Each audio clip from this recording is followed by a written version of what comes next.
Hi guys! How are you? So, pang tatlong episode na tayo ngayon about manifestation. And balikan natin. Ano ba yung ating episode today? Manifestation without action is just wishful thinking. So, what if daw, ang manifestation daw ay hindi yung mga pinuforesee natin, kundi kung ano yung day by day na nangyayari sa atin and who we are becoming. Gets? Kung ano yung ginagawa mo araw-araw. So, yun yung magiging future mo. Yun yung nagiging ikaw. Hindi yung kung anong iniisip mo in the future. Gets nyo ba? So, hindi siya wishful thinking. Hindi siya yung puro wish-wish ka lang. Kailangan, ano ba yung ginagawa mo? Ano ba yung ginagawa mong consistent sa araw-araw na ginagawa mo para ikaw yung maging ganon na iniisip mo in the future.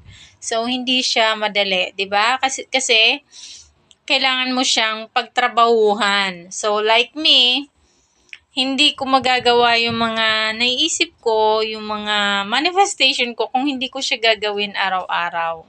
So, sa inyo guys, ano din yung sa tingin nyo na manifestation nyo pero hindi nyo naman ginagawa. So, kailangan gawin nyo siya. 'Di ba?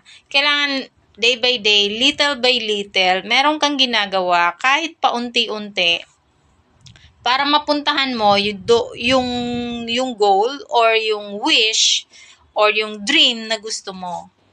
And minsan, sa part ko naman, baka kasi yung wish ko hindi pa binibigay sa akin kasi hindi naka-align yung wish ko or yung goal ko doon sa talaga kung anong yung plan ni God sa akin.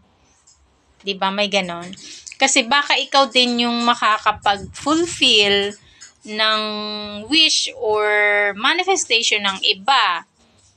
So, hindi natin malalaman yun. So, what if pala, ikaw yung sagot doon sa manifestation ng kung sino man. So, paano mo malalaman? So, kailangan align ka doon kung sino man siya. Partner mo ba siya? Asawa mo ba siya? Boyfriend mo ba siya? Kaibigan mo ba siya? Meron ba kayong goal in common? So, yun. Pag-isipan nyo, guys.